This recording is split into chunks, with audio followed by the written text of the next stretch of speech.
اللہ نے ایک دل عطا فرمایا اور یہ دل بادشاہ کی حیثیت رکھتا ہے، سردار ہے، پوری باڈی اس کی رعایا ہے۔ جسم کے جتنے بھی اعضاء ہیں یہ سارے دل کے تابع ہیں۔ اگر کوئی باڈی کا حصہ کوئی عمل کرنا چاہتا ہو یا کرنے کی قدرت رکھتا ہو، اس عمل کے لیے دل تیار ہی نہیں ہے تو وہ کام نہیں ہو سکتا۔ اور یہ بھی کہا گیا ہے کہ اگر دل ٹھیک ہے تو پوری باڈی ٹھیک ہے۔ اگر خدا نخواستہ دل میں فساد آ گیا تو پوری باڈی فاسد ہو جائے گی۔ اگر بادشاہ ٹھیک ہے تو رعایا بھی ٹھیک ہے۔ جب بادشاہ ٹھیک نہیں ہوگا تو رعایا اس سے بڑھ کر عمل کرے گی۔ اورنگزیب بادشاہ گزرا ہے، ہر لحاظ سے بڑا اچھا بادشاہ تھا، تو تاریخ پڑھ کے دیکھیں اس کی رعایا بھی بڑی اچھی تھی۔ اور دل پہ توجہ دینے کی ضرورت ہے، دل پہ نظر رکھنے کی ضرورت ہے، دل کو صاف شفاف رکھنے کی ضرورت ہے۔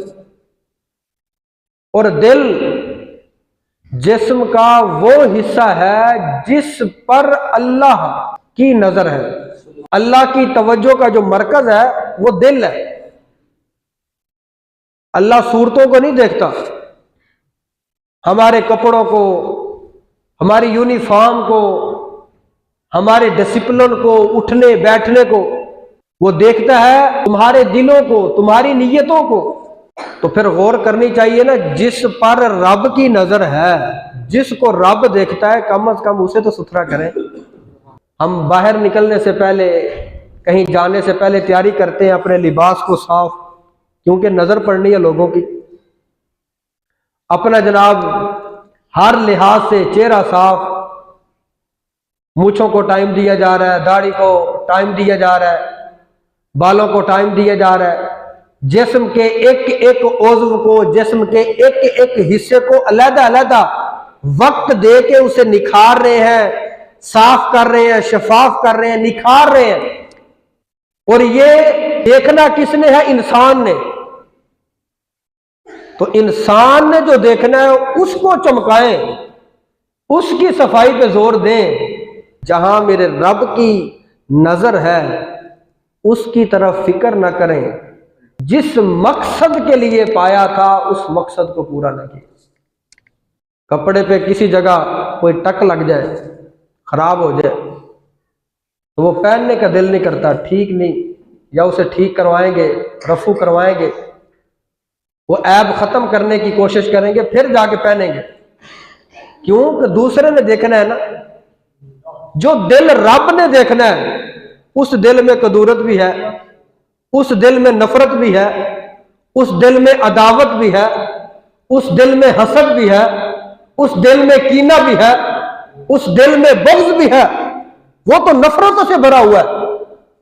آقا کریم صلی اللہ علیہ وسلم کی حدیث مبارکہ کا مفہوم ہے، فرمایا جب بندہ ایک گناہ کرتا ہے تو دل پر کیا نقطہ لگتا ہے، دوسرا گناہ کیا پھر نقطہ لگتا ہے، پھر گناہ کیا پھر نقطہ لگتا ہے۔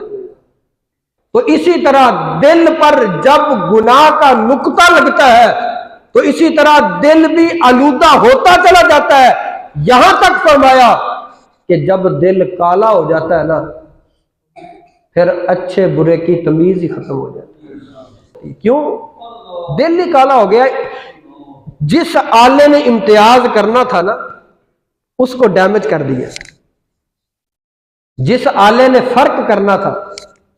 مثال کے طور پر بجلی آ رہی ہے تو یہاں مین سوئچ لگا ہوا ہے، بریکر لگا ہوا ہے، اور بریکر ہی ہمارا خراب ہو جائے، بندہ بجلی کو چھیڑنے والا محفوظ رہ سکتا ہے؟ کیوں؟ پیچھے اس کو ڈیمیج کر دیا، وہ خراب ہے۔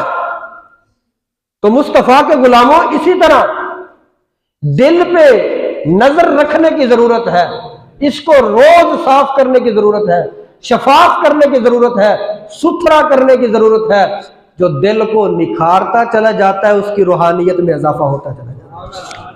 تو میں عرض کر رہا ہوں یہی دل بادشاہ ہے، یہی دل باڈی کا سردار ہے۔ اگر دل ٹھیک ہے تو پوری باڈی ٹھیک۔ ایک بادشاہ نے اپنے وزیر کو حکم دیا کہ جانور لے جائیں ذبح کریں، جسم کے 2 پارٹ ایسے لاؤ جو بالکل اچھے ہوں، صاف ہوں، ستھرے ہوں، سونے ہوں۔ زبان اور دل کو نکال کے بادشاہ کے سامنے رکھ دی۔ کہنے لگا جی یہ پوری باڈی میں سے یہ سب سے ستھرے ہیں، سب سے سونے ہیں، سب سے بہترین ہے۔ پھر بادشاہ نے حکم دیا کہ اب ایسے اعضاء لاؤ جو سب سے گندے ہوں، جو سب سے برے ہوں، غلیظ ہوں۔ تو تخت پر جب اعضاء رکھے گئے، بادشاہ کی نظر پڑی، پھر یہی 2 اعضاء ہیں، زبان ہے، دل ہے۔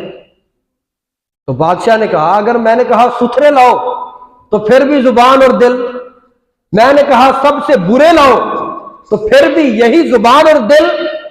کہنے لگا بادشاہ سلامت، یہ حقیقت ہے کہ اگر یہی 2 جسم کے حصے ٹھیک ہیں تو پوری باڈی ٹھیک ہے، اگر یہی 2 جسم کے حصے خراب ہیں تو پوری باڈی فاسد ہو جاتی ہے۔